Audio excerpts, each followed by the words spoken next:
Hello friends, എല്ലാവർക്കും നമസ്കാരം. നിങ്ങളേവരും കാത്തിരിക്കുന്ന നയനയുടെയും ആദർശിന്റെയും ഇന്നത്തെ വിശേഷത്തിലേക്ക് എല്ലാ കൂട്ടുകാർക്കും സ്വാഗതം. എല്ലാവർക്കും നല്ലൊരു ദിവസം ആശംസിച്ചുകൊണ്ട് തന്നെ നമുക്ക് ഇന്നത്തെ വിശേഷത്തിലേക്ക് കടന്നാലോ. അതിനു മുമ്പായിട്ട് ആരെങ്കിലും നമ്മുടെ ചാനൽ ആദ്യമായിട്ട് കാണുന്നുണ്ടെങ്കിൽ ഒന്ന് സബ്സ്ക്രൈബ് ചെയ്ത് വെക്കണം. അതിനോടൊപ്പം മാക്സിമം എല്ലാവരും ഒരു ലൈക്ക് അടിച്ചിട്ട് വീഡിയോ കാണാൻ വേണ്ടി ശ്രദ്ധിക്കണേ.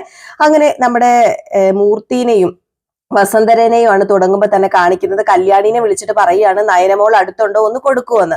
അപ്പോഴത്തേക്കും നമ്മുടെ കല്യാണി പറഞ്ഞു, അത് പിന്നെ ഇവിടെ നയന ഇല്ലല്ലോ, ഞാൻ അവളെ കണ്ടിട്ട് കുറച്ചു ദിവസമായി. എന്താ മുത്തച്ഛ? ഹേയ്, ഒന്നുമില്ല മോളെ. അല്ല പിന്നെ കുഞ്ഞൊക്കെ സുഖമായിട്ടിരിക്കുന്നു? കുഞ്ഞൊക്കെ സുഖമായിട്ടിരിക്കുന്നു മുത്തച്ഛ. എങ്കിൽ പിന്നെ ഇടയ്ക്ക് സമയം കിട്ടുമ്പം ഇങ്ങോട്ടേക്കൊക്കെ ഇറങ്ങ്. എങ്കിൽ പിന്നെ മോള് ഫോൺ വെച്ചോ. എങ്കിൽ പിന്നെ ശരി മുത്തച്ഛ എന്ന് പറഞ്ഞ് നമ്മുടെ കല്യാണി ഫോൺ വെക്കുകയും ചെയ്തു കേട്ടോ. നമ്മുടെ മൂർത്തിക്ക് അപ്പൊ തന്നെ സംശയം തുടങ്ങി. അപ്പോഴത്തേക്കും വസന്തരയോട് പറഞ്ഞു, അതെ, കല്യാണി മോളുടെ അടുത്ത് നയനയില്ല, അതുകൊണ്ട് എന്തോ ഒരു പ്രശ്നമുണ്ട് വസന്തരെ. കല്യാണി മോള് പറഞ്ഞത് നയനയെ കണ്ടിട്ട് കുറച്ച് ദിവസമായെന്ന. നമുക്ക് വണ്ടി തിരിച്ച് നയനയുടെ വീട്ടിലേക്ക് ഒന്ന് വിട്ടാലോ എന്ന് ചോദിച്ചപ്പോ, അതെന്തിനാ? വിടണം. എടോ, താൻ വണ്ടി തിരിച്ച് നയനയുടെ വീട്ടിലേക്ക് വിടാൻ വേണ്ടി ഡ്രൈവറിനോട് പറഞ്ഞു. അങ്ങനെ വണ്ടി തിരിച്ച് നയനയുടെ വീട്ടിലേക്ക് വിടുകയാണ്. ഈ ഒരു സമയം നമ്മുടെ നയനയുടെ വീട് കാണിക്കുകയാണ് കേട്ടോ. അപ്പൊ ഗോവിന്ദനോട് കനകദുർഗ പറയാ, ഇപ്പൊ നവ്യ ഫോൺ വിളിച്ചിട്ട് വെച്ചതേ ഉള്ളൂ. നേരത്തെ നമ്മുടെ നവ്യമോൾക്ക് നയനമോളോട് അസൂയല്ലായിരുന്നോ? ഇപ്പൊ അവളെ കാണാത്തതില് വിഷമോ നവ്യക്ക്. അവൾ ഒരുപാട് വിഷമം എന്നോട് പറഞ്ഞു എന്ന് പറഞ്ഞു. അങ്ങനെ ഇവര് സംസാരിച്ചുകൊണ്ടിരിക്കുന്ന സമയത്ത് നമ്മുടെ അനന്തമൂർത്തി മുത്തശ്ശൻ വണ്ടി കൊണ്ടുവന്ന് നിർത്തുക. അപ്പൊ പെട്ടെന്ന് കനകദുർഗ ഞെട്ടി, ഗോവിന്ദേട്ട, മൂർത്തി സാറ് ഇപ്പൊ പോയതല്ലേ ഉള്ളൂ, പിന്നെ എന്താ ഇങ്ങോട്ടേക്ക് വരുന്നത് എന്നിങ്ങനെ ചോദിക്കുകയാണ്. അപ്പൊ നമ്മുടെ ഗോവിന്ദനും പെട്ടെന്ന് ഞെട്ടിപ്പോയി, ഇതെന്ത് പറ്റി വീണ്ടും ഇങ്ങോട്ടേക്ക് ഇവര് വരുന്നത്? ഒന്നും മനസ്സിലാവുന്നില്ലല്ലോ. ഇനിയിപ്പൊ എന്തെങ്കിലും അറിഞ്ഞു കാണുമോ കനകദുർഗ എന്ന് പറയുമ്പോ, എനിക്കറിയില്ല, എനിക്ക് പേടിയാവുക എന്നൊക്കെ ഇങ്ങനെ പറയാം. അപ്പൊ ഇവരുടെ മുഖം കാണുമ്പോഴത്തേക്കും എന്തോ ചെറിയ സംതിങ് പ്രോബ്ലം തോന്നുന്നുണ്ട്. അങ്ങനെ ഇവര് അടുത്തേക്ക് വരികയാണ് കേട്ടോ. കനകദുർഗയുടെയും ഗോവിന്ദന്റെയും അടുത്തേക്ക് വന്നു. അടുത്തേക്ക് വന്നത് നമ്മുടെ കനകദുർഗ ഒന്ന് ചിരിച്ചോണ്ടൊക്കെ തന്നെയാണ് നിൽക്കുന്നത്, പതറാത്ത രീതിയിൽ. അപ്പോഴത്തേക്ക് നമ്മുടെ കനകദുർഗ ചോദിച്ചു, അല്ല എന്തു പറ്റി മുത്തശ്ശൻ ഇപ്പോഴല്ലേ അങ്ങോട്ട് പോയത്, എന്താ പിന്നെ തിരിച്ച് പെട്ടെന്ന് ഇങ്ങ് പോകുന്നത്? അപ്പോഴത്തേക്ക് നമ്മുടെ മൂർത്തി പറഞ്ഞു, അത് പിന്നെ ഞങ്ങളുടെ മരുമോളെ ഒന്ന് കണ്ടിട്ട് പോണെന്ന് ഞങ്ങൾക്ക് തോന്നി. അവളെ കാണാത്തത് കൊണ്ടേ ഞങ്ങൾക്ക് ഭയങ്കര ഒരു സങ്കടം.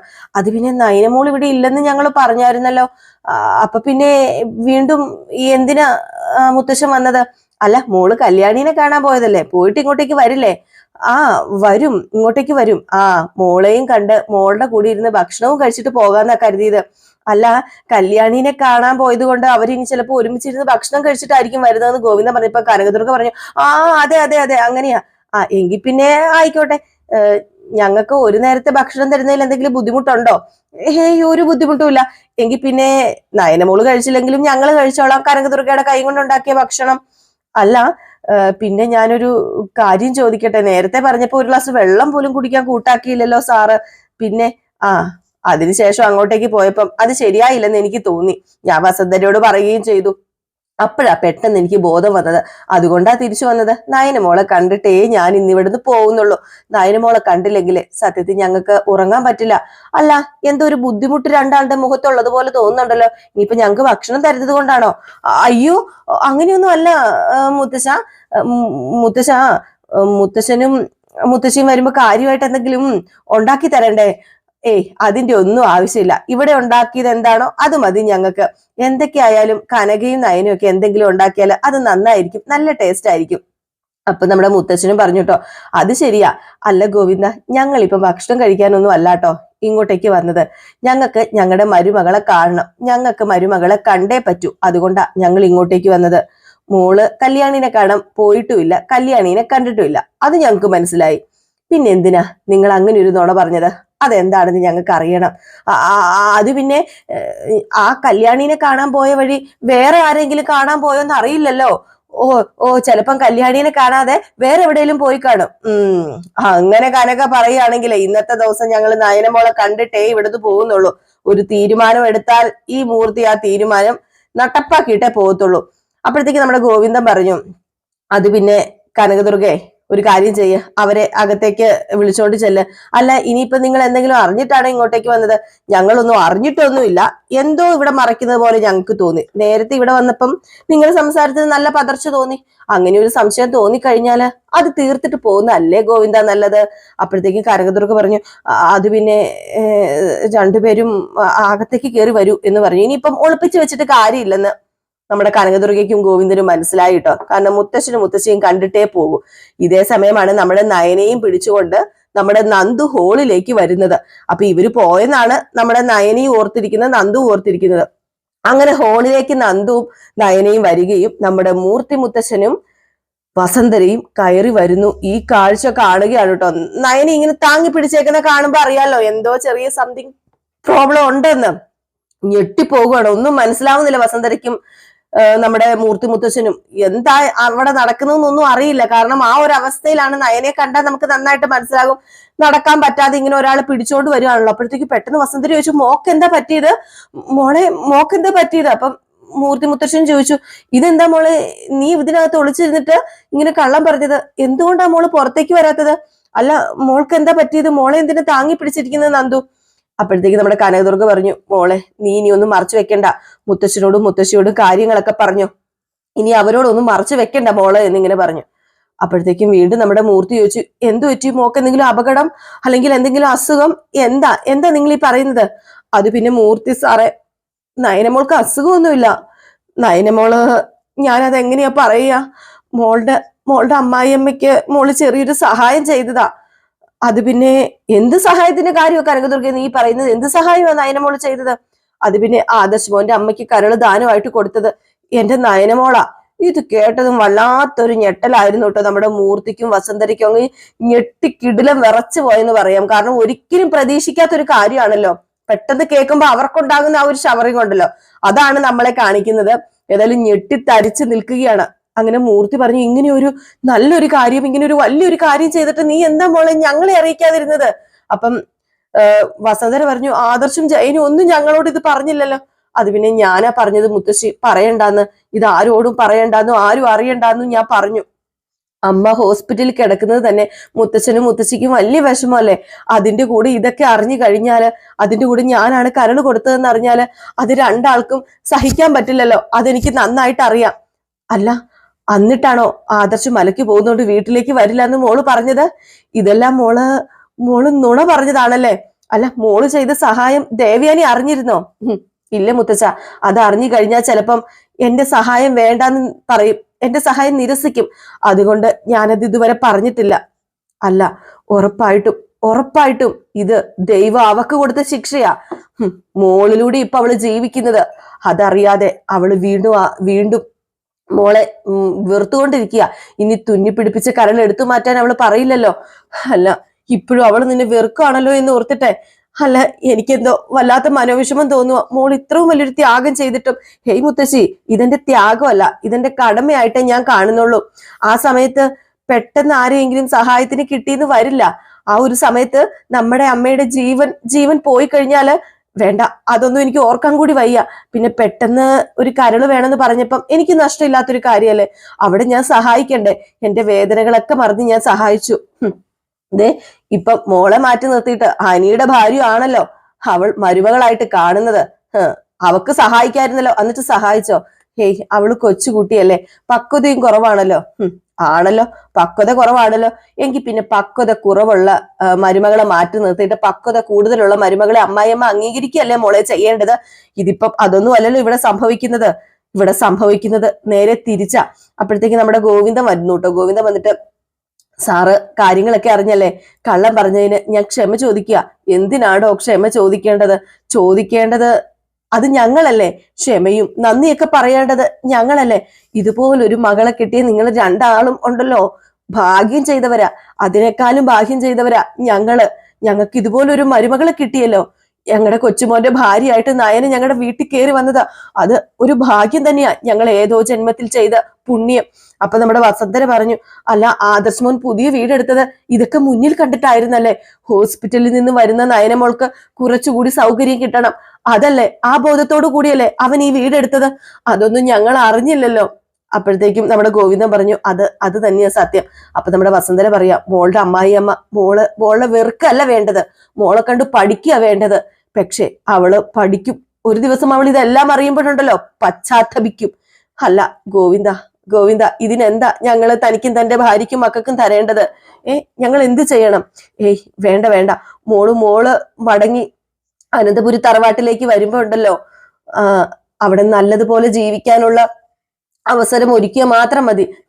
അതിന് ഞാൻ ഒരുക്കേണ്ട കാര്യമില്ലല്ലോ. ഇനി ആദർശ് മോൻ മോളെ കൈവെള്ളയിൽ കൊണ്ട് നടക്കും. ആദർശ് മോൻ ഒരിക്കലും ഒരിക്കലും തള്ളിക്കളയില്ല എന്നിങ്ങനെ പറയാണ് കേട്ടോ. എന്നിട്ട് നമ്മുടെ ഗോവിന്ദനും അതുപോലെ തന്നെ മൂർത്തിയും കൂടെ മാറിപ്പോയിട്ടോ. ഇതേ സമയം നമ്മുടെ മുത്തശ്ശി ആണെങ്കിൽ നയനയുടെ അടുത്ത് വന്നിട്ട്, എല്ലാ മോളെ ഇപ്പം മോക്ക് വേദനയുണ്ടോ? ഇല്ല മുത്തശ്ശി, ഇപ്പം വേദനയൊന്നുമില്ല. മുറിവൊക്കെ കരിഞ്ഞു തുടങ്ങി. വേദന ഉള്ള സമയം ഉണ്ടായിരുന്നു. എങ്കിലും മോളെ ആണല്ലോ, ഇത്രയും നല്ല മനസ്സുള്ള മോളെ ആണല്ലോ മോളുടെ അമ്മായിയമ്മ വെറുക്കുന്നത് എന്ന് ഓർത്തിട്ടാ. അവള് ജീവിക്കുന്നത് മോളിലൂടെയാണല്ലോ. എന്നിട്ടും അവള് തിരിച്ചറിയുന്നില്ലല്ലോ. അവൾ ഇപ്പോഴും ഇരുട്ടിന്റെ ലോകത്താ. അവള് വെളിച്ചത്തിലേക്ക് വന്നിട്ടില്ല. മോളുടെ നല്ല മനസ്സ് കാണുന്ന ഒരു ദിവസം ഉണ്ടല്ലോ, വരും, വെളിച്ചത്തേക്ക് വരും. നോക്കിക്കോ, മോളാണ് ഈ ത്യാഗം ചെയ്തത്, മോളാണ് ഇത് ചെയ്തതെന്ന് അറിയുമ്പം അവള് ഞെട്ടണം എന്നൊക്കെ ഇങ്ങനെ പറയാം. ഇതേ സമയം നമ്മുടെ ഹോസ്പിറ്റലിൽ കാണിക്കാണ് കേട്ടോ. അപ്പൊ നമ്മുടെ ദേവയാനി ജയനോട് ഇങ്ങനെ സംസാരിക്കുന്നതാണ് കാണിക്കുന്നത്. അങ്ങനെ ജയൻ ചോദിക്കുക, അല്ല എന്നെ സഹായിച്ച ആ കുട്ടിയുടെ ഫോട്ടോ വല്ലതും മൊബൈലിനകത്തുണ്ടോ? ഏയ് ഇല്ല ദേവയാനി, ആ സമയത്ത് ഫോട്ടോ എടുക്കാനുള്ള മാനസികാവസ്ഥയിലൊന്നും അല്ലായിരുന്നല്ലോ നമ്മള്. ഇനി ഏതായാലും തന്റെ മുറിവൊക്കെ കരിഞ്ഞ പഴയപടിയാകാൻ കുറച്ച് സമയം എടുക്കൂലോ. അത് കഴിയുമ്പം നമുക്ക് അവിടെ പോകാം, അവിടെ പോയി ആ മോളെ കണ്ട് സംസാരിക്കാം. അതുവരെ അതിനെ ശല്യം ചെയ്യണ്ട, അത് അവിടെ നിക്കട്ടെ എന്നിങ്ങനെ പറഞ്ഞു. അപ്പോഴത്തേക്ക് നമ്മുടെ ആദർശ് കയറി വരികയാണ് കേട്ടോ. അപ്പൊ ആദർശ് കയറി വന്നതും നമ്മുടെ ദേവയാനി ഇങ്ങനെ നോക്കുക. അപ്പം ദേവയാനി പെട്ടെന്ന് ആദർശനെ കണ്ടതും വലിയ താല്പര്യം ഇല്ലാത്ത രീതിയിലാട്ടോ കിടക്കുന്നത്. അപ്പോഴത്തേക്ക് നമ്മുടെ ദേവയാനി പറഞ്ഞു, അതെ ദേവയാനി അല്ല, ആദർശ് പറഞ്ഞു മുത്തശ്ശൻ ഇപ്പം വിളിച്ചിരുന്നു, ഉടനെ കാണണമെന്നാ പറഞ്ഞത്. അല്ല അവിടെ വീട്ടിൽ എന്തെങ്കിലും പ്രശ്നമുണ്ടോ? ഏയ് പ്രശ്നമൊന്നുമില്ല, അറിയില്ല ഇനിയിപ്പോ എന്തെങ്കിലും പ്രശ്നം ഉണ്ടോ എന്ന്. അപ്പോഴത്തേക്കും ദേവയാനി പറഞ്ഞു, അനാമിക മോള് വീട്ടിലേക്ക് തിരിച്ചു വന്നല്ലോ, അത് അവക്ക് ഒട്ടും ഇഷ്ടപ്പെട്ട് കാണത്തില്ല, അതുകൊണ്ട് ചിലപ്പോ അവളെ ഓട്ടിക്കാൻ വേണ്ടി ആയിരിക്കും എന്നിങ്ങനെ പറഞ്ഞപ്പോഴത്തേക്കും നമ്മുടെ ആദർശ് പറഞ്ഞു, അതൊന്നും എനിക്കറിയില്ല, ഏതായാലും ഞാനൊന്ന് പോയി കാണട്ടെ, അവരെ ഞാൻ പോയി കാണാം. ഇനിയിപ്പോ ഹോസ്പിറ്റലിലേക്ക് അവര് വരണ്ട. അത് ശരിയാ, മോനൊരു കാര്യം ചെയ്യ്, മോൻ വീട്ടിൽ പൊക്കോ, മുത്തച്ഛനെയും ഇങ്ങോട്ടേക്ക് കൊണ്ടുവരാതിരിക്കുന്നത് തന്നെയാ നല്ലത്. ഇവിടെ വരുന്നത് അവർക്ക് ഇഷ്ടമല്ലല്ലോ, ഹോസ്പിറ്റലിന്റെ സ്മെല്ല് പോലും അവർക്ക് ഇഷ്ടപ്പെടില്ല എന്നിങ്ങനെ വരിക.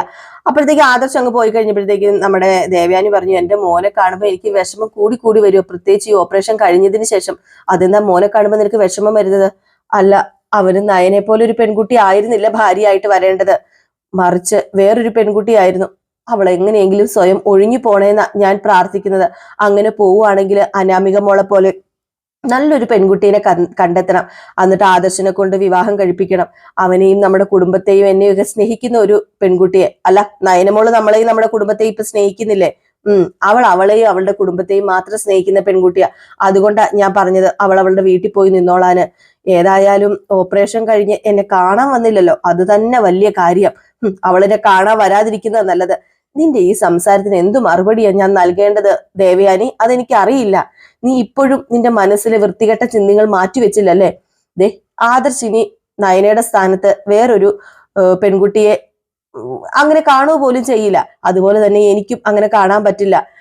ഇനിയിപ്പം നയനമോളെ അല്ലാതെ മറ്റൊരു പെൺകുട്ടീനെ ഭാര്യയായിട്ട് അവൻ സ്വീകരിക്കാനും പോകുന്നില്ല. പിന്നെ എന്തിനാ വെറുതെ നീ ഇങ്ങനെ ഓരോരോ ആശകള് മനസ്സിൽ പൂടുന്നത്? പിന്നെ നിരാശപ്പെടുത്താനൊന്നും അല്ല ഞാൻ പറഞ്ഞത്.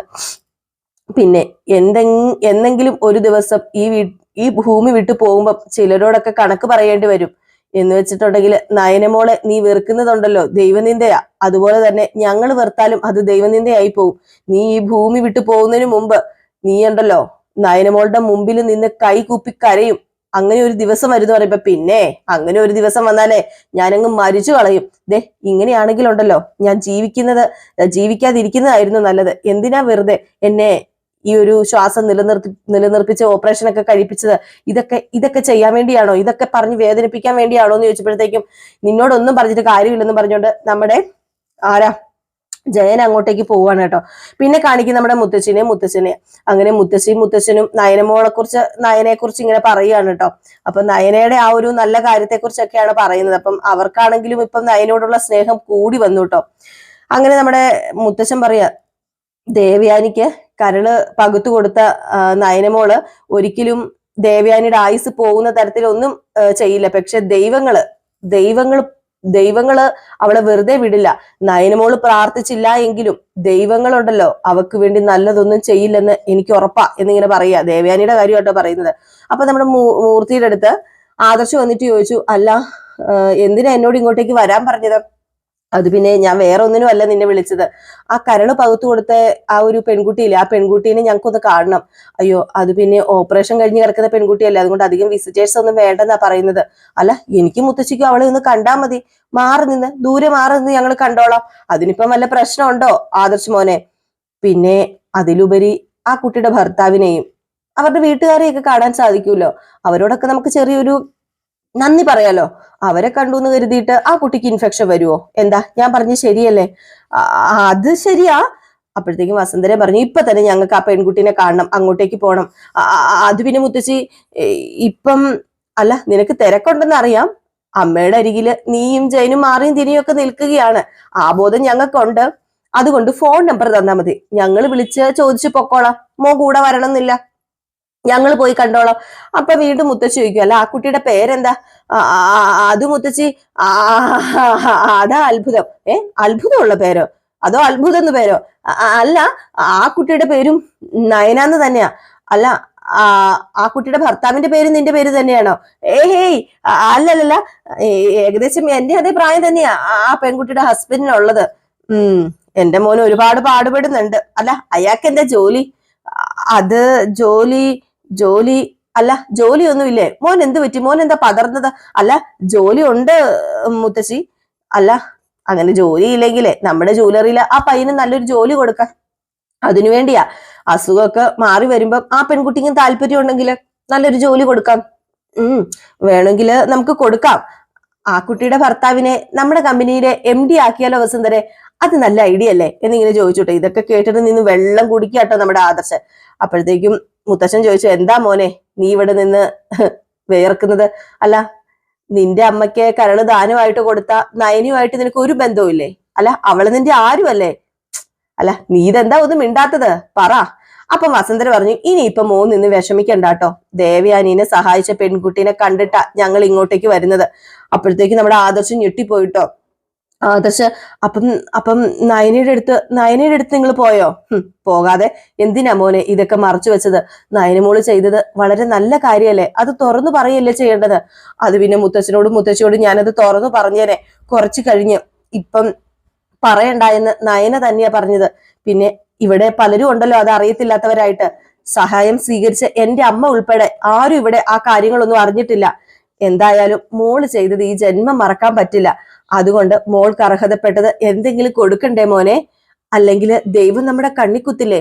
അല്ല മുത്തശ്ശ, അവക്കൊന്നും വേണ്ട. അവൾ അങ്ങനെയാ പറഞ്ഞിരിക്കുന്നത്. എന്ത് കൊടുത്താലും അവള് സ്വീകരിക്കില്ല. അവക്ക് വേണ്ടത് സ്നേഹമാ.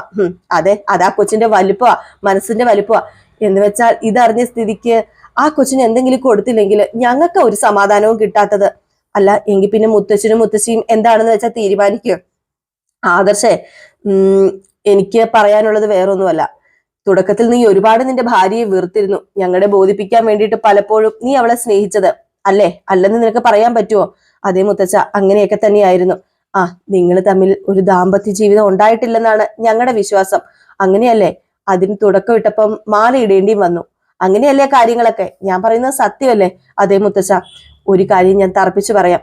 മലയ്ക്ക് പോയിട്ട് തിരിച്ചു വന്നാല് മുത്തച്ഛനും മുത്തശ്ശിയും അച്ഛനും അമ്മയൊക്കെ ദൈവങ്ങളാണെന്ന് കരുതിക്കോ. പക്ഷെ അവൾക്ക് നിന്റെ മുകളിലെ ഒരു ദൈവം കാണരുത്. അതേ എനിക്ക് പറയാനുള്ളൂ. നയനമോളായിരിക്കണം നിന്റെ മുന്നിൽ ഏറ്റവും ഫസ്റ്റ്.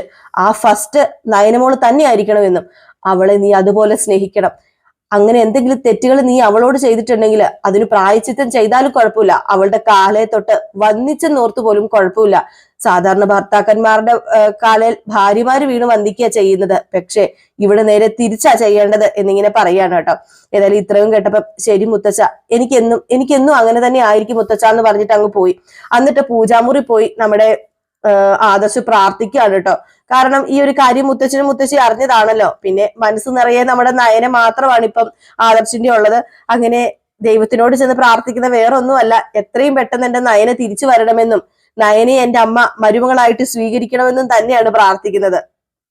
അങ്ങനെ പ്രാർത്ഥനയും കഴിഞ്ഞ് നേരെ നമ്മുടെ നയനയുടെ അടുത്തേക്കാട്ടോ ചെല്ലുന്നത്. അങ്ങനെ നയനയുടെ അടുത്ത് ചെന്ന ഉടനെ തന്നെ ആദർശ് പറഞ്ഞു, നിനക്ക് എന്നെ വിളിച്ചു പറയായിരുന്നു മുത്തശ്ശൻ വന്ന് കണ്ട കാര്യം. അതെന്തിനാ ഞാൻ വിളിച്ചു പറയുന്നത്? വീട്ടിലേക്ക് ചെല്ലുമ്പം അറിയുന്ന എനിക്ക് അറിയാലോ, അതാ ഞാൻ പറയാതിരുന്നത്. അല്ല, ഇനി മുത്തശ്ശന്റെയും മുത്തശ്ശിയുടെയും മുന്നിൽ ആരും അത്ര വലുതൊന്നും അല്ല. നിന്നെ കഴിഞ്ഞേ ആരും ഉള്ളൂ. ഇനിയിപ്പം ഞങ്ങളെയൊക്കെ കഴിഞ്ഞും നീ മാത്രമേ ഉള്ളൂ മുത്തച്ഛന്റെ മുത്തശ്ശിയുടെ മനസ്സിൽ. ഇനിയിപ്പം അതിന്റെ പാരദൂഷ്യങ്ങള് എന്തൊക്കെ പിന്നാലെ വരുന്ന എനിക്കറിയില്ല.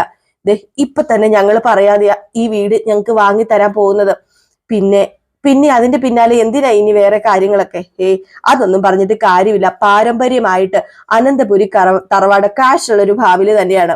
അതുകൊണ്ട് തന്നെ ഇങ്ങോട്ട് സഹായിച്ചവരെ അതിന്റെ ഇരട്ടിയായിട്ട് നമ്മുടെ കാരണവന്മാരൊക്കെ സഹായിച്ചിട്ടേ ഉള്ളൂ.